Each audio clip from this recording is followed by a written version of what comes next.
Welcome back to your channel Tripitaka.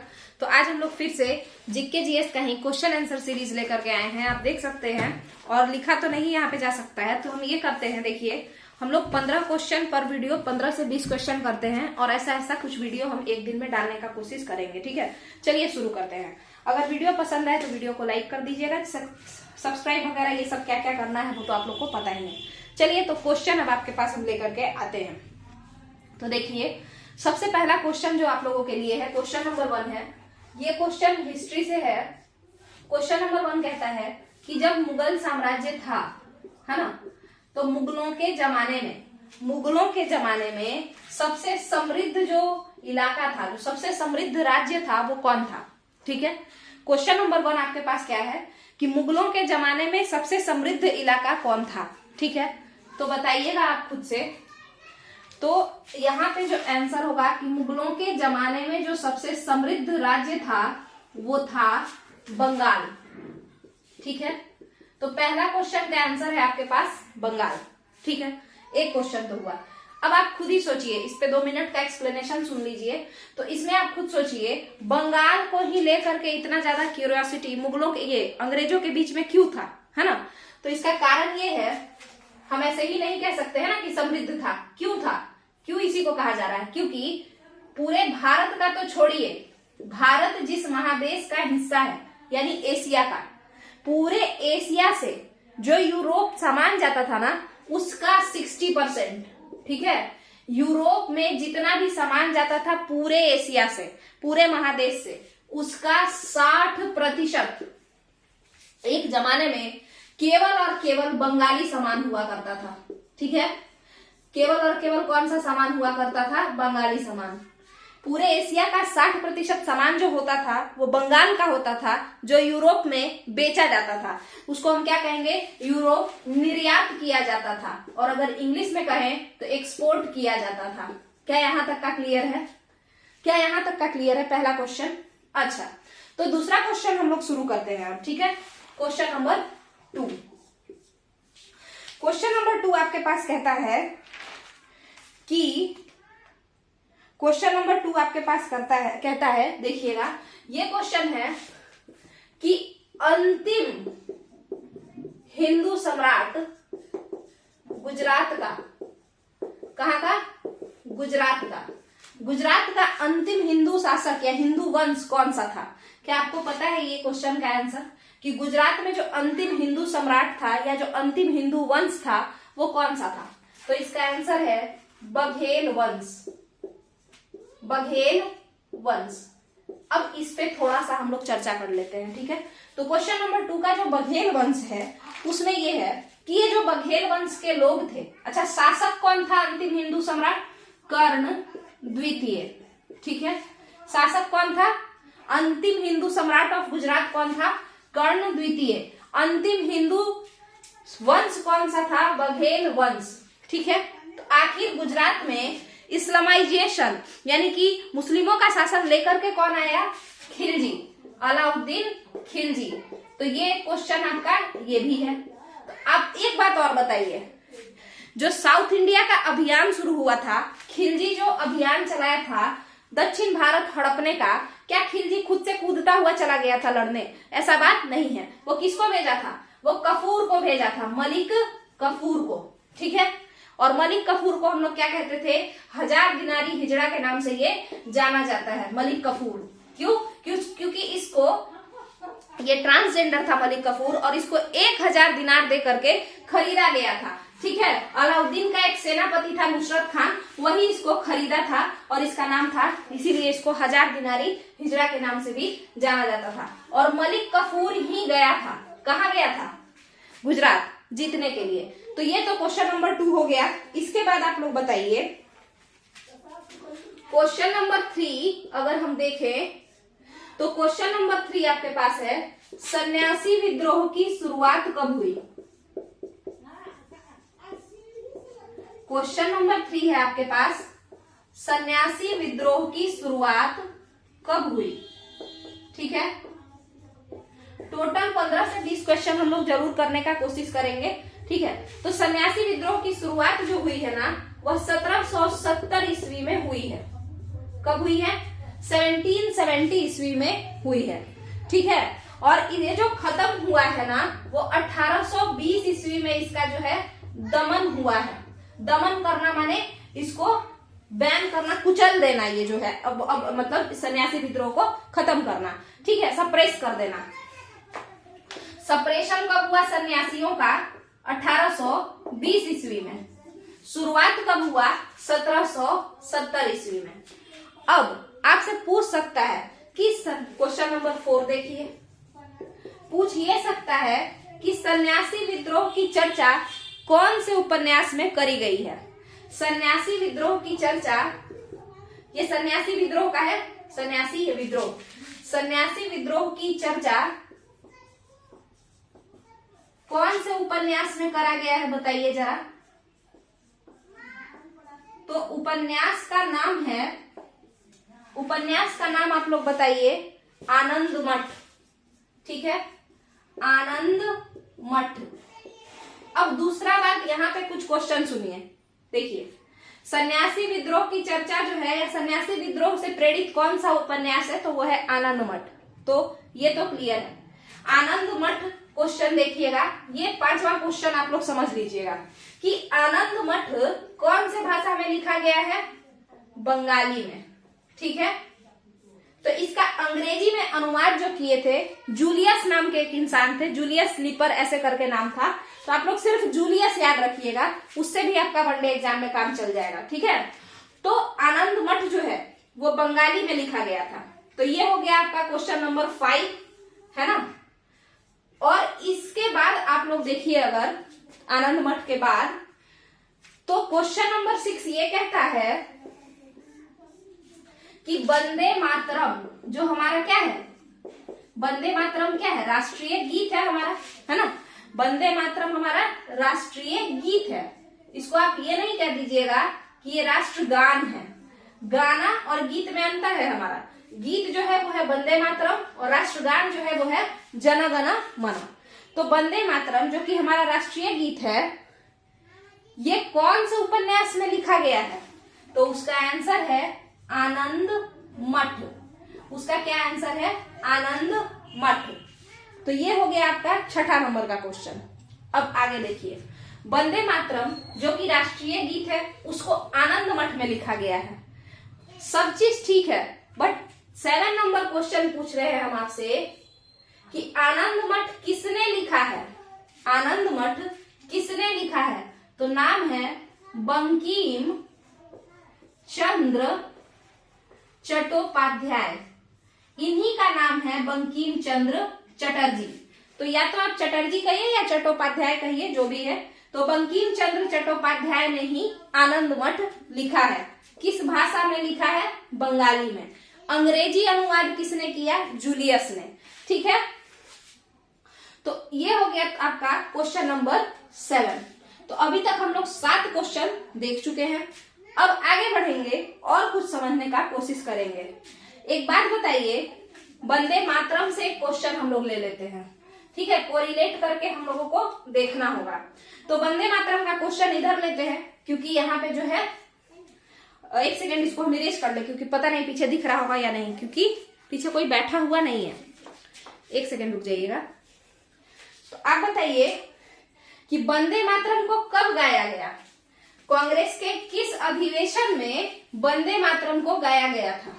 क्या आपको पता है ये बात? कांग्रेस के किस अधिवेशन में? अच्छा, कांग्रेस क्या होता है? कितने लोगों को तो लगेगा ये जो कांग्रेस पार्टी है, जो ये राहुल गांधी ये लोगों का, वही कांग्रेस है। ऐसा बात नहीं है। आजादी से पहले एक ग्रुप हुआ करता था, सबके लिए था वो एक ग्रुप, ठीक है। और उस ग्रुप में पूरा भारत का लोग जा सकता था। मतलब ये नहीं कि वो किसी एक का पार्टी था, नहीं, सभी लोगों के लिए वो था। वो एक अलग ही ग्रुप था, उसका नाम था कांग्रेस, ठीक है। उसी का सेशन होता था। सेशन मतलब या अधिवेशन मतलब क्या होता है? तो अधिवेशन का मतलब होता है बाबू मीटिंग, यानी साल में एक बार वो लोग मिलते थे, ठीक है। तो उसी पे अब कुछ क्वेश्चन हम लोग देखेंगे, ठीक है। तो अभी तक हम लोग 7 क्वेश्चन देख चुके हैं। टोटल 20 से 25 क्वेश्चन हम लोग देखने का कोशिश करेंगे, ठीक है।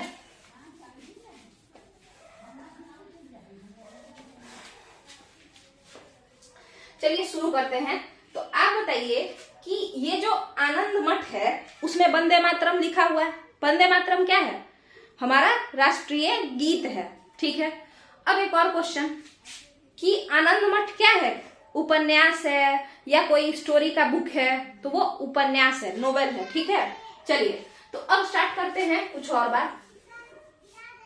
तो हम लोग को ये जानना है कि जो वंदे मातरम है, क्वेश्चन नंबर 8, क्वेश्चन नंबर 8 पूछता है कि वंदे मातरम को किस अधिवेशन में, किसका? कांग्रेस का। कांग्रेस कौन है? एक ग्रुप जिसमें पहले आजादी से पहले एक ग्रुप हुआ करता था, उसी का नाम था कांग्रेस। वो पार्टी नहीं थी। ठीक है, तो कांग्रेस के किस अधिवेशन में वंदे मातरम को कांग्रेस के किस अधिवेशन में गाया गया? ठीक है, यहाँ पे हमेशा हल्ला होते रहता है क्योंकि पड़ोस पड़ोस में घर है ना, इस वजह से। तो वंदे मातरम को कांग्रेस के किस अधिवेशन में गाया गया, इस पे बात समझते हैं। तो वो था 1896 में। ठीक है, 1896 ईस्वी में गाया गया था ये। ठीक है, क्या यहाँ तक का आपका क्लियर है? 1896 में जो है ये गाया गया था। और इसके जो अध्यक्ष थे उस समय, कांग्रेस के अध्यक्ष उस समय कौन थे जब वंदे मातरम पहली बार गाया गया? तो वो थे रहीमतुल्लाह सयानी। ठीक है, तो आप लोग इसको कैसे याद रख सकते हैं? देखिए, हम लोग जो है मुस्लिम को मुल्ला भी बोलते हैं, और रहीम जो नाम है, रहीम नाम भी एक तरीके से राम, तू ही राम है, तू रहीम है, तो राम इसलिए वो हिंदू, और रहीम किसका नाम होगा? मुस्लिम का नाम होगा। तो रहीमतुल्लाह सयानी। तो कांग्रेस का अधिवेशन था 1896 वाला, और रहीमतुल्लाह सयानी जो थे उसकी अध्यक्षता कर रहे थे, और सभी लोग हम लोग वंदे मातरम गाने लगे पहली बार। ठीक है, तो ये हो गया आपका एक और बात। ठीक है, अब इसके बाद हम लोग आगे का क्वेश्चन देखते हैं आनंद मठ के अलावा। इसके बाद आप देखिए, आपसे 2 क्वेश्चन सन्यासी विद्रोह से। बताइएगा कि सन्यासी विद्रोह ट्रू और फॉल्स आपको बताना है।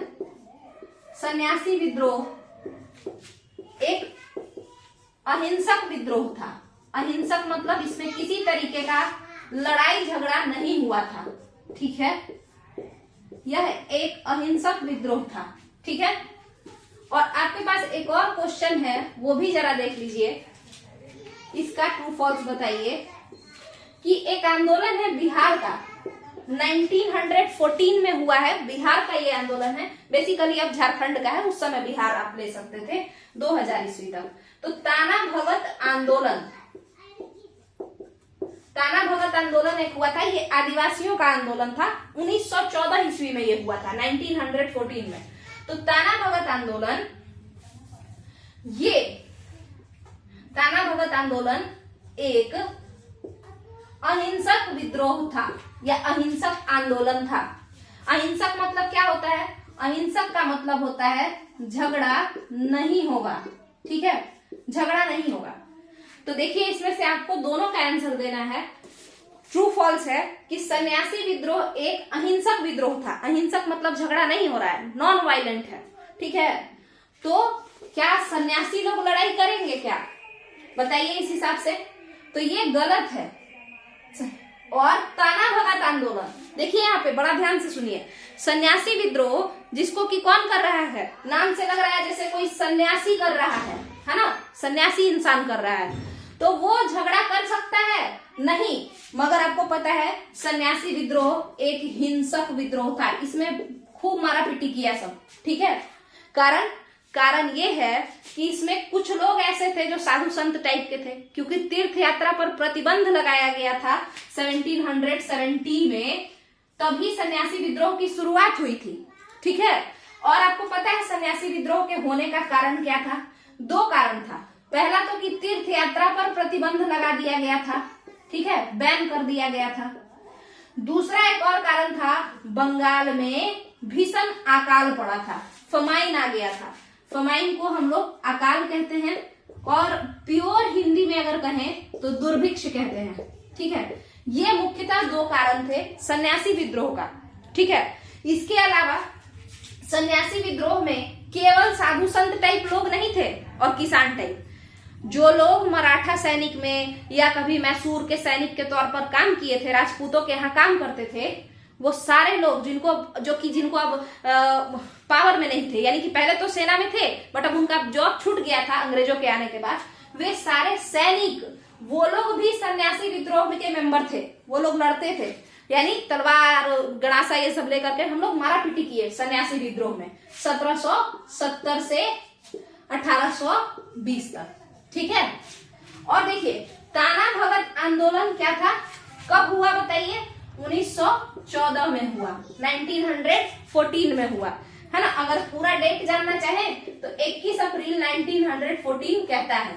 ठीक है। मगर आपको नहीं लगता है कि आंदोलन या मूवमेंट किसी एक दिन का नहीं होता है? हर वक्त पहले पूरा दिमाग तैयार करता है इंसान की इस दिन चला जाएगा हम लोग, है ना।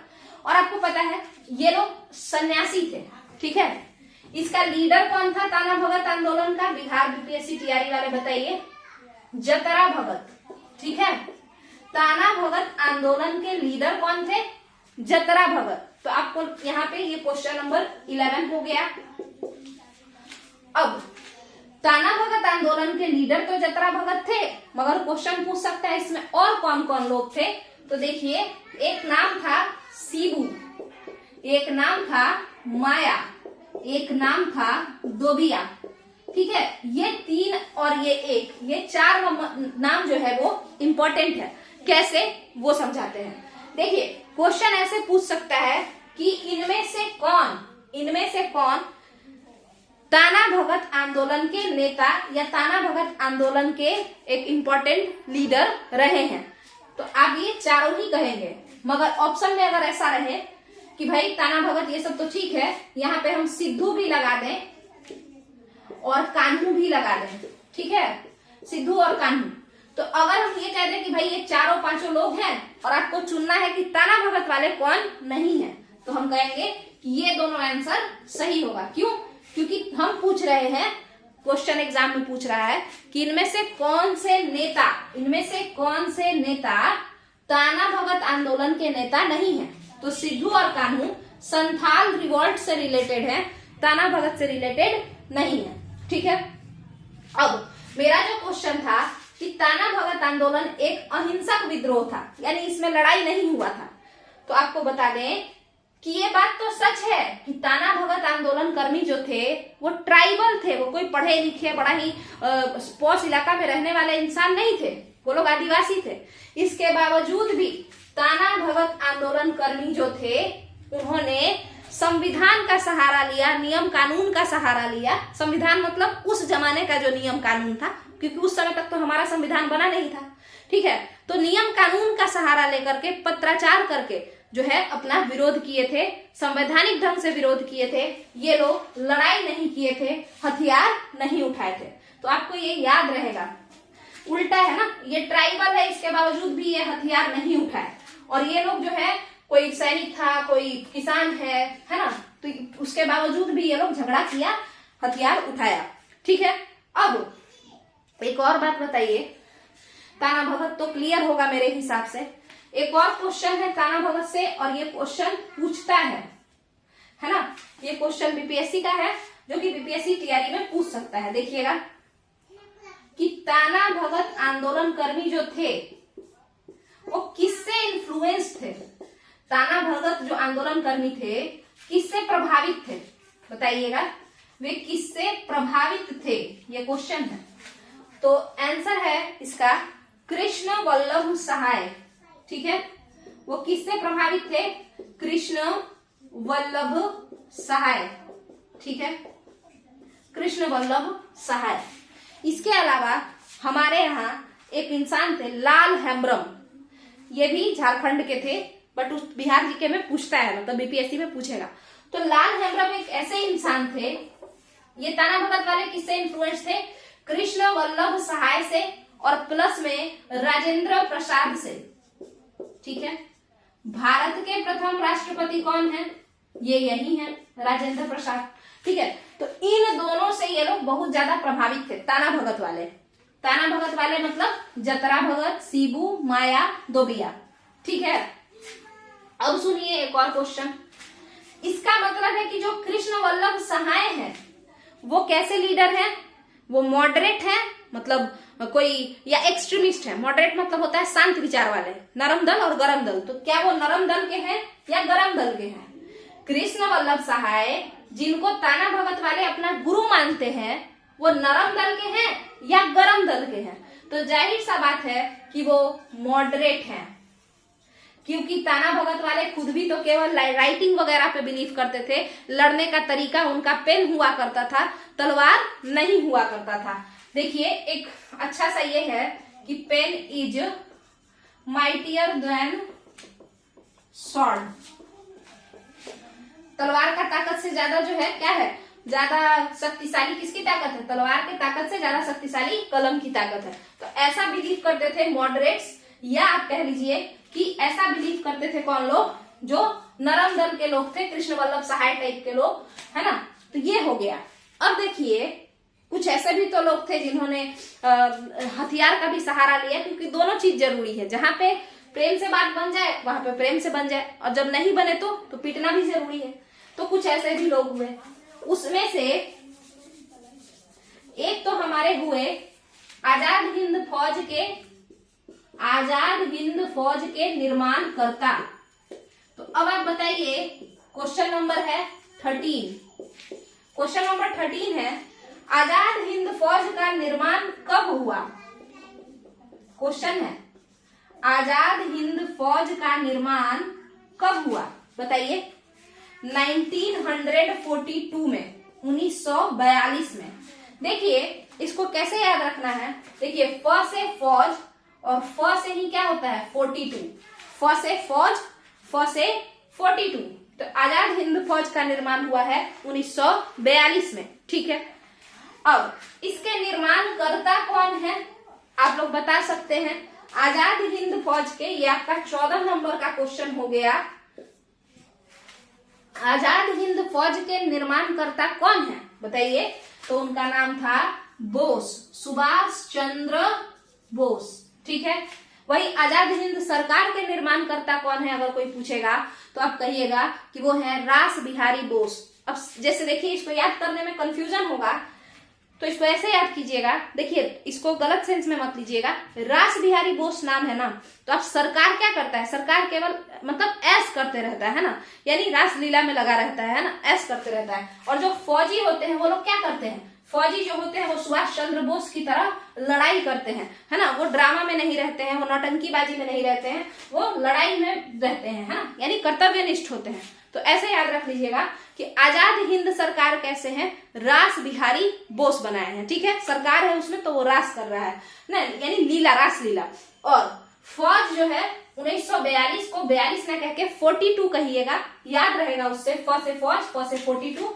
और फौजी आदमी कौन होंगे? सुभाष चंद्र बोस। ठीक है, चलिए इसके बाद एक बिहार जी के हम लोग ले लेते हैं कि आजाद हिंद फौज के तर्ज पर, आजाद हिंद फौज के तर्ज पर कहा लिखे हम, तो इसको सुन लीजिए आप लोग। ठीक है, आजाद हिंद फौज के तर्ज पर बिहार में, बेसिकली झारखंड में कौन सा जो है एक ग्रुप बनाया गया या एक ऑर्गेनाइजेशन बनाया गया? जैसे आजाद हिंद फौज भी एक ऑर्गेनाइजेशन हुआ, एक ग्रुप ऑफ पीपल टाइप संस्था हुआ ना, तो वैसे ही झारखंड, बिहार झारखंड में आजाद हिंद फौज जैसा एक इससे इंस्पायर होकर के, आजाद हिंद फौज से प्रभावित होकर के बिहार में कौन सा एक संस्था बनाया गया? बताइए, जो कि झारखंड में था।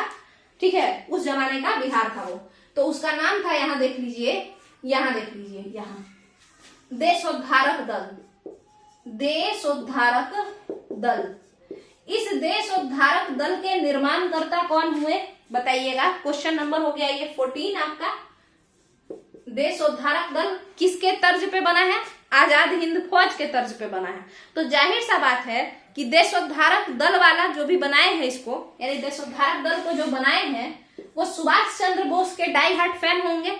जैसे जतरा भगत, ताना भगत वाले कृष्ण वल्लभ सहाय और राजेंद्र प्रसाद के डाई हार्ट फैन थे, वैसे ही देशोद्धारक दल के जो निर्माण करता है वो सुभाष चंद्र बोस जी के डाई हार्ट फैन थे। ठीक है, अब देखिए अब आपसे अंतिम क्वेश्चन इस वीडियो का है, जो कि क्वेश्चन नंबर 15 है। जो क्या है? क्वेश्चन नंबर 15 है। इसको हम लिख देते हैं। तो क्वेश्चन नंबर 15 आप लोग समझ लीजिए कि देशोद्धारक दल किसके तर्ज पर बना? आजाद हिंद फौज के तर्ज पर बना। फौज कौन है? सुभाष चंद्र बोस फौज है ना। और रासबिहारी क्या है? तो रासलीला कौन करता है? सरकार। आजाद हिंद सरकार के निर्माण करता कौन हुए? रासबिहारी बोस हुए। ठीक है। अब आपका है कि देशोद्धारक दल किसको कॉपी करके बना बिहार में? आजाद हिंद फौज को कॉपी करके। ठीक है। अब बताइए कि देशोद्धारक दल के निर्माणकर्ता कौन है? आपके पास क्वेश्चन है, देशोद्धारक दल के निर्माणकर्ता कौन है? एक चीज समझिए, आप लोग को एलिमिनेशन टेक्निक भी आना बहुत जरूरी है। कैसे? इससे हम इस क्वेश्चन के मदद से समझाते हैं। जैसे देखिए, आपके पास कुछ ऑप्शन है। राजेंद्र प्रसाद, ठीक है। ऑप्शन नंबर बी है कृष्ण वल्लभ सहाय। ऑप्शन नंबर सी है, ये कृष्ण सहाय है, ठीक है। ऑप्शन नंबर सी है श्री कृष्ण सिंह, जो कि बिहार के प्रथम क्या हुए? मुख्यमंत्री हुए, ठीक है। तो श्री कृष्ण सिंह है ये। और ऑप्शन नंबर डी है लाल हेम्ब्रम, ठीक है। अब एक बात बताइए, देशोद्धारक दल के निर्माणकर्ता कौन है? यहाँ पे इस क्वेश्चन में हम आपको समझाएंगे कि एक चीज होता है जिसको हम लोग कहते हैं छटनी विधि या एलिमिनेशन टेक्निक। यानी अगर आपको नहीं भी याद है तो भी आप सही आंसर लगा सकते हैं। कैसे लगा सकते हैं वो देखिए। आपको थोड़ा बहुत नॉलेज होना चाहिए, तभी जाकर के आप सही से जो है टेक्निक लगा सकते हैं। जैसे अभी हम कहानी सुनाए कि आजाद हिंद फौज के तर्ज पर बिहार झारखंड में एक ठो ग्रुप बना था, उस ग्रुप का नाम था देशोद्धारक दल, ठीक है। अब आप बताइए, आजाद हिंद फौज को जो बनाए थे सुभाष चंद्र बोस, वो कैसे नेचर के थे? तो वो तो लड़ाई झगड़ा वाले नेचर के थे, है ना, फौजी टाइप के इंसान थे। इसका मतलब है कि जो देशोद्धारक दल बनाया होगा वो भी फौजी टाइप इंसान होगा, है ना। वो कॉपी कलम नहीं, बंदूक लेके भी पहुंच जाता होगा, है ना, कि अगर बात नहीं सुनोगे तो अभी यहीं पे सब साइन करवा देंगे हम, है ना। तो इसका मतलब है, क्या राजेंद्र प्रसाद लड़ाई झगड़ा कभी करते थे? क्या नहीं करते थे। तो ये तो आंसर गलत होगा। दूसरी बात, क्या कृष्ण सहाय, है ना, कृष्ण वल्लभ सहाय जो है, जो ताना भगत वालों के फेवरेट है, वो लड़ाई झगड़ा करेंगे? अगर ये लड़ाई झगड़ा कर रहे होते तो ताना भगत वाले भी लड़ाई झगड़ा करते ना, वो थोड़े पेपर लिखते गवर्नर को। तो इसका मतलब है ये भी आराम पसंद इंसान है, नरम दल के इंसान है, ये इसका फॉर्मेशन तो नहीं कर सकते हैं। इसके बाद आइए श्री कृष्ण सिंह की बात करें हम, तो डॉक्टर श्री कृष्ण सिंह जो थे वो कांग्रेस के मेंबर थे, जो मतलब जब ये किस टाइप के थे अगर आप समझे तो ये नरम दल के ही मेंबर थे, है ना, ये नरम दल के मेंबर थे, ठीक है, कांग्रेस के नरम दल के थे। तो ये भी नहीं हो सकते हैं, शांत विचारधारा के थे ये। इसका मतलब ऑप्शन कौन है? डी। ऑप्शन डी सही आंसर है, यानी लाल हेम्ब्रम जो है वही देशोद्धारक दल के निर्माणकर्ता है। वही क्या है? देशोद्धारक दल के निर्माणकर्ता है। तो यहाँ पे आपको कुछ 15 से 20 क्वेश्चन हम लोग, क्योंकि देखिए कुछ समझाने में भी कुछ क्वेश्चन हम बताए हैं, तो टोटल 15 क्वेश्चन लेके चलिए, जो कि इस वीडियो में कंप्लीट हुआ है, कोरिलेट करके बताया गया है। आजाद हिंद सरकार वाला भी अब आपको मेरे हिसाब से याद रहेगा, क्योंकि सरकार कैसा होता है, जो रासलीला करे वो उस टाइप का लोग सरकार में जाएगा, नेता बनेगा। और जो फौजी माइंडसेट का होगा वो सुभाष चंद्र बोस जैसा रहेगा, ठीक है। तो इसको एक बस याद करने के कंटेक्स्ट में लीजिएगा। ऐसा नहीं है कि रासबिहारी बोस कोई बुरे इंसान थे, वो भी काफी ज्यादा जो है योगदान दिए हैं भारत के मतलब इंडिया के इंडिपेंडेंस में, ठीक है। चलिए, तो यहीं पे इस वीडियो को खत्म करते हैं और फिर नेक्स्ट वीडियो हम लोग देखते हैं, थोड़ा सा आराम करके बनाते हैं, ठीक है। चलिए, थैंक यू। अच्छा, ये वीडियो जो है जितना भी वनडे एग्जाम है सब में अच्छा खासा हेल्प करेगा। बीपीएससी टीआरई में भी इससे क्वेश्चन आ सकता है। आप लोग पढ़िए, इसको ध्यान से समझने का कोशिश कीजिए, और अगर पसंद आए तो नीचे कमेंट में बताइए। और अगर कुछ और भी प्रॉब्लम आए इसके अलावा कि बोर्ड जो है वो छोटा है, क्योंकि उसका हम कुछ कर ही नहीं सकते हैं, और बाकी कोई और प्रॉब्लम आए जैसे कि बोर्ड में और कोई दिक्कत या फिर कंटेंट में कोई दिक्कत आए, वो सबसे ज्यादा जरूरी है, तो उसको आप लोग नीचे कमेंट में जरूर बताइएगा। चलिए, थैंक यू।